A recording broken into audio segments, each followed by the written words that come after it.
The Honey Trap, Chapter 1. The bait is set. The air in the penthouse suite of the Obsidian Tower was not merely thick, it was a suffocating velvet shroud woven from the most insidious desires, each thread imbued with the silent hum of corruption. The rich, smoky aroma of aged Macallan, poured from a decanter that gleamed like a captured sun, mingled with the subtle, expensive tang of polished leather, and a faint, almost imperceptible metallic whisper of the Singapore skyline, visible through the vast, uncurtained windows.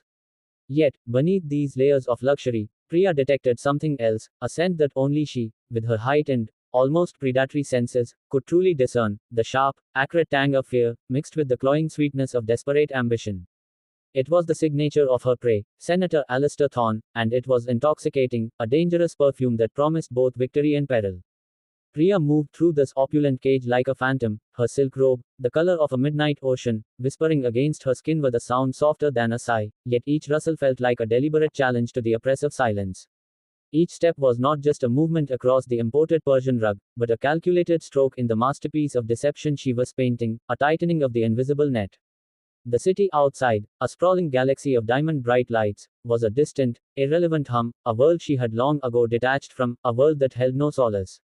Here, in this gilded chamber, the only illumination came from the low, seductive glow of a gas fireplace, its flames dancing like hungry spirits, and the predatory glint in Thorne's eyes, a reflection of her own, perhaps, but one she would never admit, never acknowledge.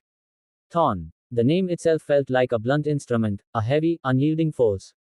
He sat in a high-backed armchair, a fortress of dark wood and rich velvet, his frame filling it with an almost aggressive presence. A tumbler of amber liquid, the Macallan, was cradled in his large, veined hand, a symbol of his acquired tastes, his brutal power. His gaze, fixed on her, was not the crude leer of a common man, but a meticulous assessment, a challenge issued from behind a mask of granite, a silent probe into her very being. His reputation preceded him, a man who had built his empire on the back of steel conglomerates and whispered secrets, his public image meticulously scrubbed clean, despite the persistent, shadowy rumors that clung to his name like stubborn moss to a forgotten tomb. He was, by all accounts, unblemished by scandal, impregnable. A fortress, a man who thought himself untouchable. And that, Priya mused, was precisely why he was her assignment. The unreachable ones were her specialty. The ones who thought their power made them immune, their secrets buried deep enough to escape the light. Lesser operatives, though still entangled in the messy emotions of their own humanity, might falter, might break. But Priya was a weapon, honed by years of unforgiving training and a singular, burning purpose that pulsed beneath her skin like a second heart, a constant, aching reminder of what she had lost. She was the architect of ruin, the siren of the shadows, and Thorne was merely the next vessel destined for her rocky, unforgiving shores, a shipwreck waiting to happen, a monument to her vengeance. Her robe, a deep sapphire that seemed to absorb the firelight, parted just enough with each subtle shift of her weight to hint at the curves beneath. A flash of alabaster skin, the tantalizing shadow of a thigh, the delicate swell of a breast. It was not overtly provocative, her power lay not in blatant display, but in suggestion, in the tantalizing promise of what might be. She was a whisper, not a shout, a slow, agonizing tease, not an immediate gratification. She was the unseen hand pulling the strings, and Thorne, for all his power, was merely a puppet in her grand, dangerous play. She felt the subtle hum of the hidden cameras, the almost imperceptible click of the audio recorders, her silent partners in this deadly dance. Every word, every gesture, every breath, was being captured, analyzed, waiting to be weaponized. Another drink, Senator. Her voice was a low purr, a melody carefully crafted, each note weighted for maximum impact, a siren's call designed to lull him into a false sense of security. It held just enough warmth to be inviting, just enough distance to be intriguing. She glided towards the ornate bar, a polished expanse of dark marble, her movements fluid, unhurried, every line of her body a testament to disciplined grace, a ballet of calculated allure. She poured the amber liquid, the clink of ice against crystal a sharp punctuation in the silence. Thorne grunted, a sound that could have been assent, or perhaps, dismissal. It was a test, a probe. Priya registered it, a faint, almost imperceptible tightening in her jaw. She wouldn't break. She never did. Not after what she'd lost. Not after the cold, hard reality of her sister's lifeless eyes. You know, Priya, he said, his voice a gravelly rumble that suited his imposing, unyielding frame, most women I meet are far more eager to please. Or to impress. They practically throw themselves at me. He took a slow, deliberate sip of his scotch, his eyes never leaving her, challenging her, probing, searching for the weakness he assumed she possessed. Priya paused, her back to him, her fingers tracing the cool, smooth rim of a crystal decanter. A faint, knowing smile played on her lips, a secret she held close, unseen by him. Eager to please, impress. Those were the clumsy, predictable tools of amateurs. Her game was far more nuanced, a delicate dance of psychological manipulation and raw, undeniable sensuality. She wasn't here to impress, she was here to dismantle. To avenge. To ensure men like him could never hurt anyone else. And what makes you think I'm not, Senator? She murmured, her voice a silken thread, as she turned slowly, a half-filled glass of his preferred single malt in her hand. Her eyes, the color of twilight just before the stars emerge, held his, unwavering. They were deep, fathomless pools, reflecting his own image back at him, yet revealing nothing of her true self, nothing of the burning inferno beneath her icy exterior. Perhaps my methods are simply more effective, more indelible. She walked towards him, the soft lamplight catching the subtle shimmer of the silk, the delicate curve of her bare arm as she extended the glass. Her proximity brought with it the subtle, intoxicating scent of jasmine, her signature fragrance, but also something else, something indefinable that was uniquely Priya, a blend of danger and desire, of vulnerability and steel. He took the glass, his large fingers brushing hers, a spark that was purely chemical, yet felt like a challenge, an electric current passing between them, a silent acknowledgement of the dangerous game they were playing. Effective, you say? Thorn took another slow sip, his gaze still fixed on her face, searching, probing, a flicker of suspicion in his eyes. I found effectiveness often comes with a price. A steep one. His eyes narrowed, a hint of the cold intelligence that had built his empire, a fleeting sense that he was not entirely oblivious. Everything has a price, Senator, Priya counted, her voice dropping to a conspiratorial whisper, a sound meant only for his ears, drawing him closer into her web. She settled onto the armrest of his chair, her hip brushing his side, a subtle invasion of his personal space, a calculated breach of his formidable defenses. The warmth of her body, even through the thin silk, was a quiet, insistent presence, a lure he couldn't resist. The question is, are you willing to pay it? Are you willing to pay my price? She felt the almost imperceptible stiffening of his posture, the subtle tensing of his muscles beneath the expensive fabric of his suit. Honesty. That was the currency Thorn rarely dealt in, especially not with women he'd just met, women who were, in his world, mere adornments or tools. This was her first hook, a deliberate provocation designed to disarm him by demanding the one thing he was least likely to offer. It was a paradox he, a man of rigid control, couldn't resist. He was intrigued, and intrigue was the first step towards obsession, towards his downfall. She could almost hear the gears turning in his mind, the calculations being made, the risks being weighed. He thinks I'm naive, Priya thought, a familiar weariness settling over her, a faint echo of the countless men who had underestimated her, who had paid the ultimate price. They always do. They think the pretty face means an empty head, a pliable will. She had cultivated that perception, honed it into a weapon sharper than any blade, more lethal than any bullet. It allowed her to slip past their defenses, to see the rot beneath the polished surface, the desperate yearning beneath the facade of power. And the deeper, darker secrets they guarded. She felt a familiar surge of cold anger, a memory of her sister's face, smiling, then gone, replaced by the chilling image of the crime scene. For you, my love. This is for you. She shifted slightly, her knee brushing his, and felt the primal response in him, a subtle tremor, a quickened breath, a faint tightening in his groin. He was human, after all. Just a man, despite the vast power he wielded, despite the impenetrable walls he had built around himself. And like all men, he had desires, vulnerabilities, a deep-seated need for something beyond his grasp, something forbidden. Her job was to find the crack in the facade, the weakness she could exploit, the desire she could twist into a weapon. Honesty. Thorn chuckled, a dry, humorous sound that scraped against the luxurious silence of the room. A rare commodity in my world, little bird. A dangerous one. His hand, large and calloused, moved, not to touch her, not yet, but to rest on the armrest, dangerously close to her thigh. The unspoken invitation hung in the air, thick and palpable, a silent challenge, a test of her resolve. Perhaps that's why it's so valuable, Priya replied, her voice a soft caress, her gaze dropping to his hand, then slowly rising to meet his eyes again. Her own held a knowing glint, a challenge that dared him to deny the current that was now undeniably flowing between them, a silent conversation of desire and dominance, a dance on the edge of a precipice. And perhaps, Senator, you've simply never met anyone worth being honest with. Someone who truly understands the darkness you carry. The words hung in the air, a gauntlet thrown, not with aggression, but with a quiet, confident power that was more unsettling than any overt threat. Thorn studied her, his expression unreadable, a complex tapestry of suspicion and burgeoning desire. He was assessing her, weighing her words, her unwavering confidence. He was used to women who fawned, who flattered, who sought something tangible from him: money, influence, status. Priya, or so she made it seem, sought nothing material. She offered a mirror, reflecting his own guardedness, his own formidable power, back at him, yet with a hint of something more, something he couldn't quite grasp. It was a potent aphrodisiac. For a man like Thorn, a man who believed he had seen and conquered everything, who believed he was beyond reproach. Tell me, Priya, he said, his voice softer now, a dangerous intimacy creeping into its gravelly depths. What is it you truly want? What is your game? Your ruin, she thought instantly, the word a bitter, metallic taste on her tongue, a raw wound that never truly healed. Your confession. Justice for my sister. But she pushed the thought down, deep into the locked vault of her mind, a place where no light, no emotion, could penetrate.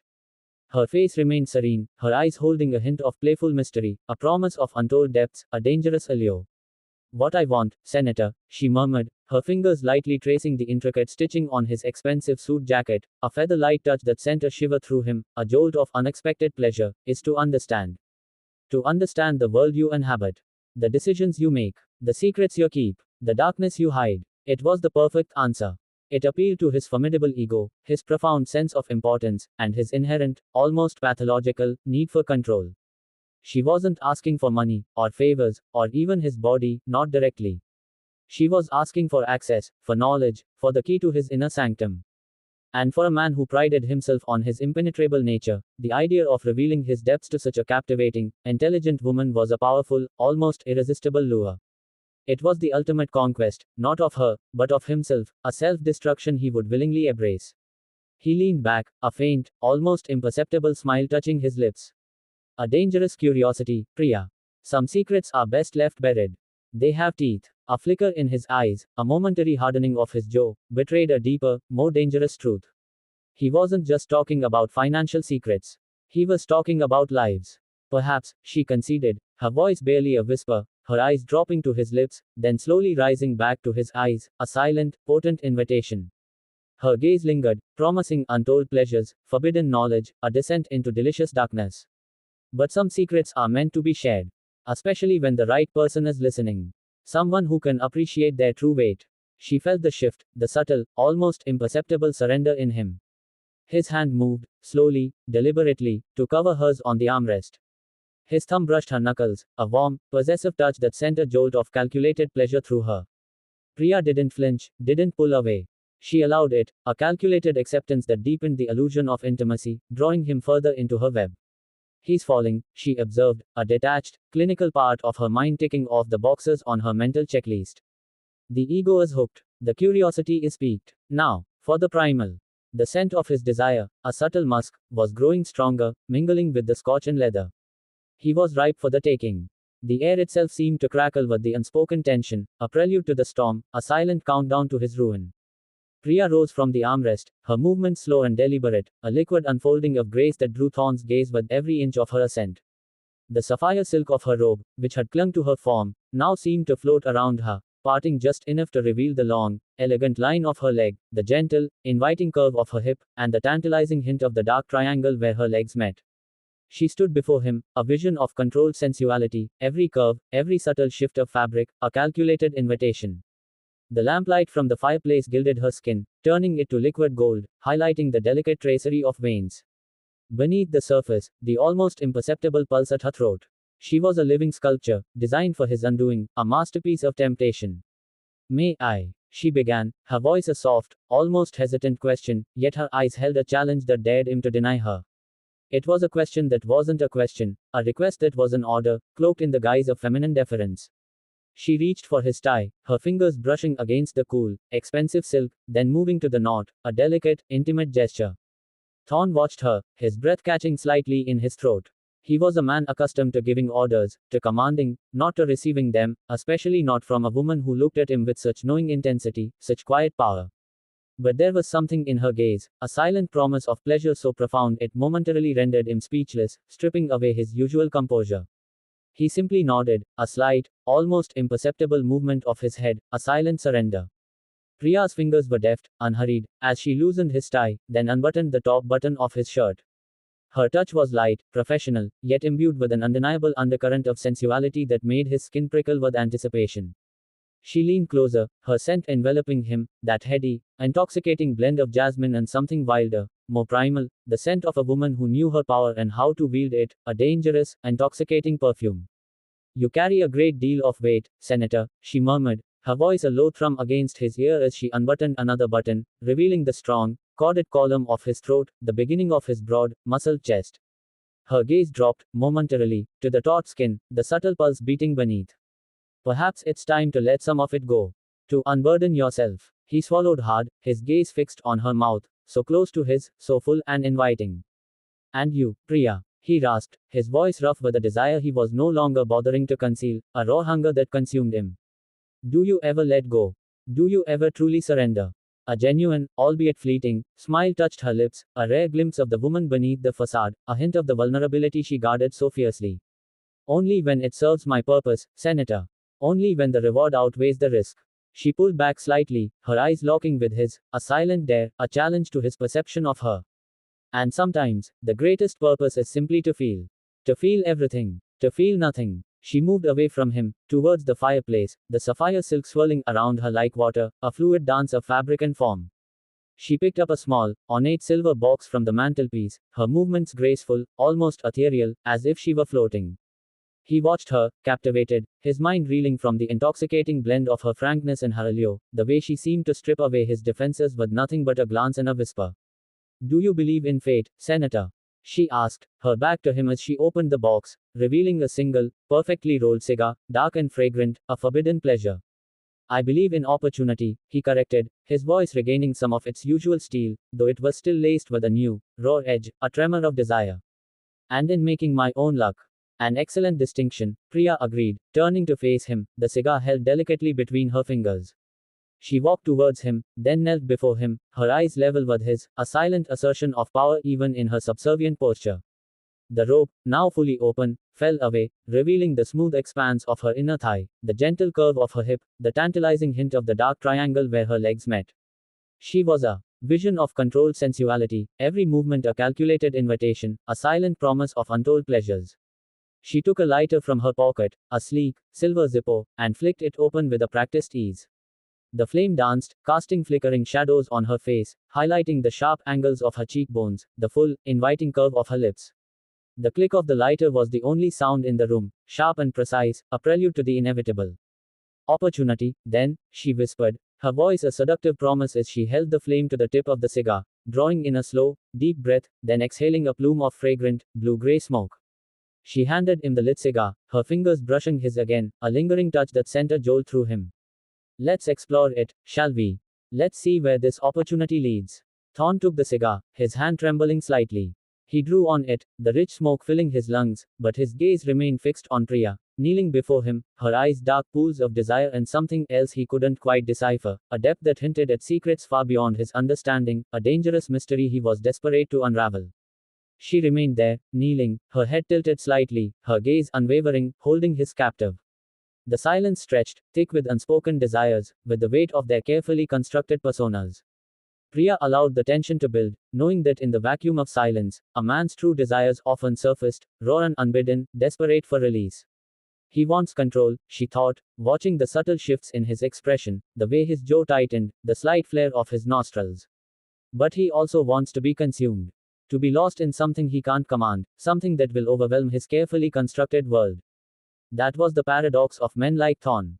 They craved absolute power, but secretly yearned for a force that could humble them, if only for a moment, a force that could make them forget the burdens of their empire, the weight of their sins.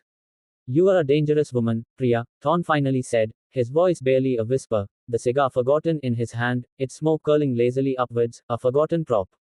Only to those who underestimate me, she replied, her voice a soft caress as she reached out, her fingers gently tracing the hard line of his jaw, then moving to cup his cheek. Her touch was light, exploratory, sending shivers down his spine, a spark of pure sensation.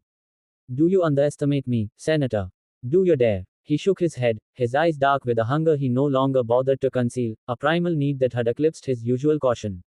No, he rasped, his voice thick with desire. I think I think I'm finally seeing you.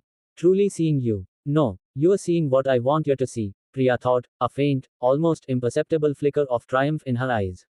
The illusion is complete. The bait has been taken. And you, Senator, are already caught. A surge of adrenaline, cold and sharp, coursed through her veins. The moment of truth was approaching, the moment of his undoing. She leaned in, her lips brushing his, a feather-light touch that promised more, a tantalizing whisper of forbidden pleasure. Good, she breathed, her voice a seductive murmur that seemed to melt into his very being. Because I'm just getting started. And you, Senator, are about to discover what true surrender feels like. The kiss deepened, slow and deliberate at first, a careful exploration of lips and breath, then with a sudden, urgent hunger that seemed to consume the very air between them, drawing them into a vortex of raw sensation.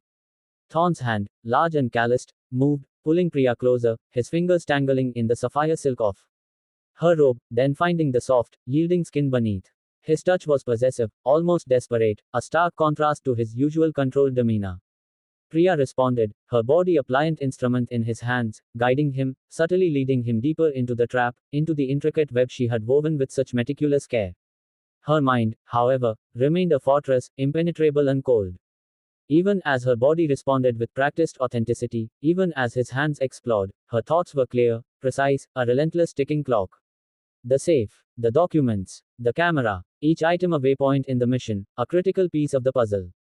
She noted the subtle tremor in his hands, the quickening of his breath against her cheek, the way his guard was finally beginning to crumble under the relentless onslaught of sensation. He was a powerful man, but in this moment, he was reduced to pure, unadulterated instinct, a creature of raw desire. They moved from the armchair to the plush rug before the fireplace, the flickering flames casting dancing shadows on their entwined bodies, turning their skin to shifting bronze and gold. The sapphire robe was discarded, a silken puddle on the floor, a discarded skin, revealing Priya in all her sculpted glory. Her skin, pale and luminous in the firelight, seemed to glow with an inner luminescence, every curve, every delicate line, a testament to her own physique, a canvas for his desperate touch. Thorn, shedding his own clothes with a clumsy urgency born of escalating desire, was a man utterly consumed. His expensive suit jacket, his shirt, his trousers, all were tossed aside with a recklessness alien to his usual meticulous nature.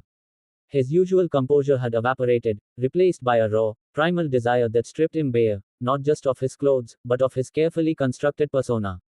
He was powerful, yes, but in this moment, he was utterly vulnerable, laid open, his defenses obliterated by the storm of passion Priya had so expertly unleashed.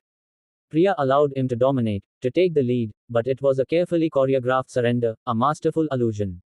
Her moans were real, her gasps authentic, but beneath the passion, her mind was calculating, observing, noting every detail.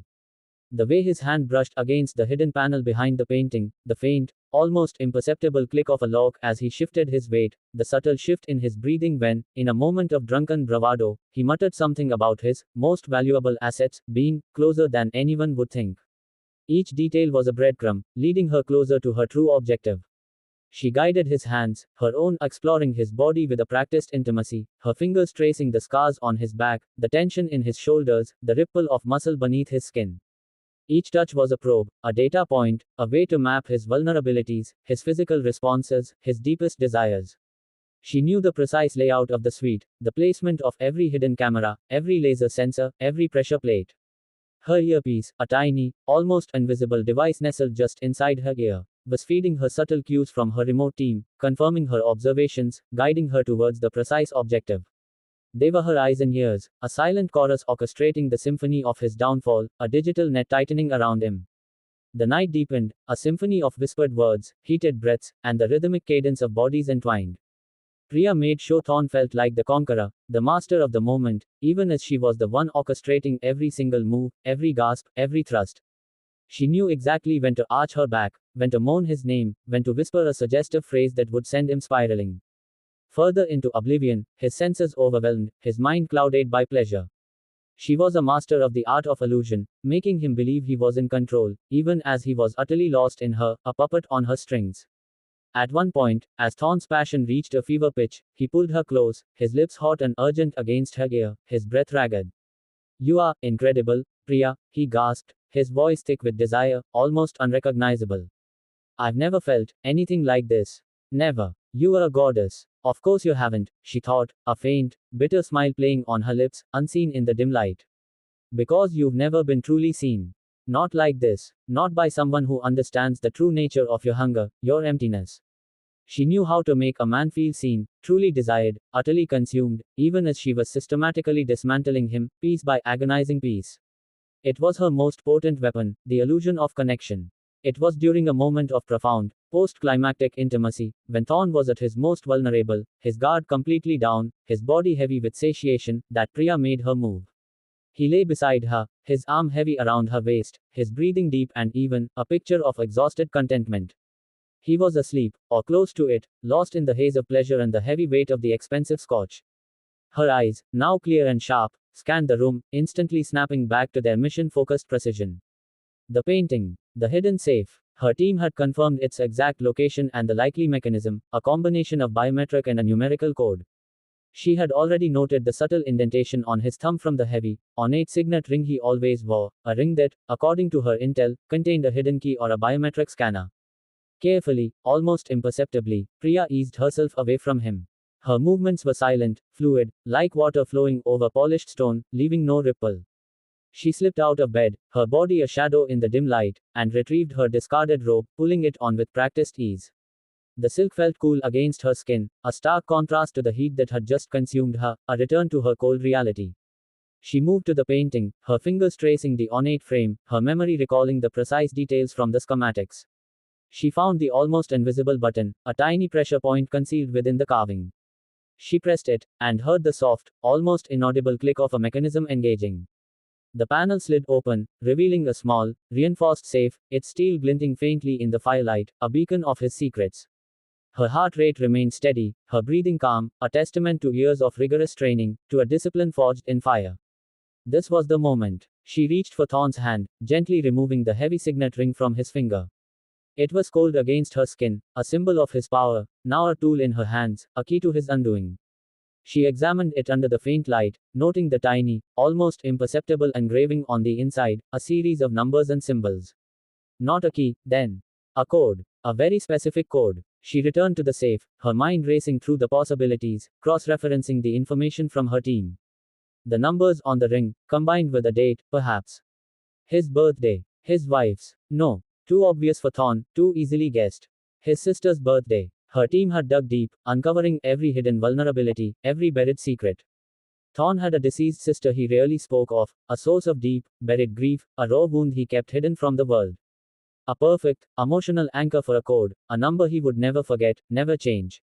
Priya entered the sequence, her fingers flying over the keypad, each press silent and precise.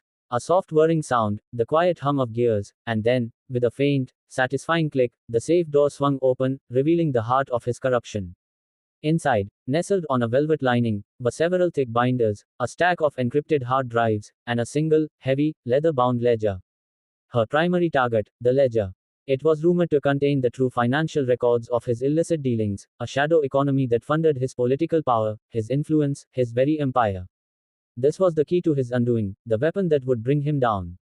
She pulled out the ledger, its leather cover cool and smooth beneath her fingertips. She opened it, flipping through the pages, her eyes scanning the meticulous entries, the coded names, the vast sums of money flowing through shell corporations, laundered through offshore accounts. This was it, the irrefutable proof, the justice she craved. From a hidden pocket sewn into the lining of her robe, she produced a tiny, high-resolution camera, no larger than her thumb. She began to photograph each page, her movements precise, silent, methodical. The faint click of the shutter was almost imperceptible in the quiet room, swallowed by the crackle of the fire. She also used a small, portable data scanner to quickly copy the encrypted data from the hard drives, ensuring she had multiple forms of evidence, a redundant backup of his crimes. Every piece of information was a nail in his coffin. As she worked, a flicker of something unbidden crossed her mind. The look in Thorn's eyes, the raw vulnerability, the desperate plea for connection that had been so evident in his embrace. She pushed it away, ruthlessly. It was a tool, nothing more.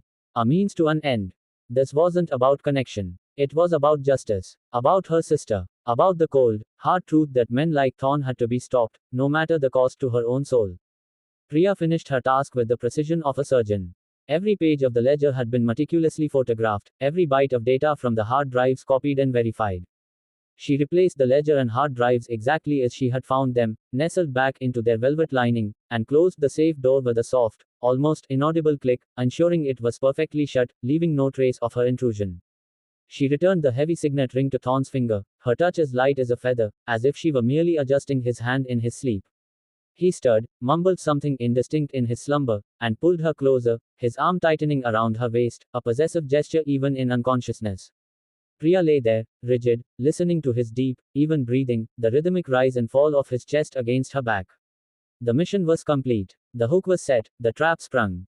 She had the evidence, the irrefutable proof of his corruption. Now came the extraction, the most delicate part of the operation, the escape from the gilded cage. She needed to vanish as silently as she had appeared, leaving behind only the ghost of a memory, a lingering question, a chilling realization for him when he woke. She waited for another hour, allowing him to fall into a deeper, more profound sleep, his body heavy with the weight of pleasure and exhaustion. The first hint of pre-dawn light, a faint, bruised purple, began to filter through the heavy, opulent curtains, painting the edges of the room with a subtle, ethereal glow. With the utmost care, Priya slipped out of his embrace, her movements silent, fluid, like a shadow detaching itself from the wall, leaving no trace of her warmth. She dressed quickly, efficiently, in the near dark, her movements practiced and economical. Her clothes, a simple black dress made of a material that seemed to absorb light, and a light trench coat that offered both concealment and anonymity, were chosen for their utter lack of distinction. She moved like a whisper, her presence fading even as she moved, becoming one with the shadows. Before she left, she paused by the side of the bed, looking down at Thorn. He lay sprawled, his face softened by sleep, vulnerable, almost innocent. The powerful senator, the ruthless businessman, reduced to a mere man, his secrets now laid bare, his empire on the brink of collapse. A fleeting thought, a ghost of an emotion, touched her, a momentary ripple in the calm surface of her resolve. Pity, regret, a flicker of something akin to empathy for the human weakness she had so expertly exploited. She dismissed it, ruthlessly. Sentiment was a luxury she couldn't afford. It blurred the lines, dulled the blade, compromised the mission, and betrayed her sister. She left no trace, no lingering scent of her jasmine perfume, no stray hair on his pillow, no lingering warmth on the sheets that wasn't his own body heat. She was a ghost, a whisper, leaving only the memory of a night that would haunt him, a night of intoxicating pleasure that would, in time, curdle into the cold, hard reality of his exposed secrets, his impending ruin. As she stepped out of the penthouse suite, the heavy, soundproof door clicking shut behind her with a soft, final thud, Priya felt the familiar emptiness settle over her. The thrill of the chase, the adrenaline of the seduction, the calculated dance of power and desire, all had faded, leaving only the quiet hum of a mission accomplished. The city was still largely asleep, a vast, indifferent sprawl beneath the emerging dawn, its towering skyscrapers piercing the bruised sky like silent sentinels, unaware of the quiet devastation she had just wrought. She walked down the deserted hallway, her heels making no sound on the plush carpet, her footsteps absorbed by the luxurious silence of the hotel. The elevator descended silently, carrying her away from the opulent cage she had just sprung, away from the man she had just ruined. She was free, for now. But the game was far from over. Her mind, ever restless, was already shifting gears, moving to the next phase. The architect, her enigmatic handler, would be pleased with the haul. But a new assignment awaited, a new target. Daniel Stone. A name that had been whispered with a strange mix of caution and intrigue in her last briefing. A man who promised to be far more dangerous, and far more complicated, than Senator Thorn. A man who might just be the one to finally see through her perfect facade, to challenge her in ways she hadn't yet imagined. The thought sent a shiver down her spine, not of fear, but of a strange, unwelcome anticipation. A new challenge, a new game, and perhaps, a new kind of danger she hadn't yet anticipated. The honey trap was sprung, but the true hunt was only just beginning. And for the first time in a long time, Priya felt a dangerous, exhilarating sense of being truly alive, on the precipice of something unknown.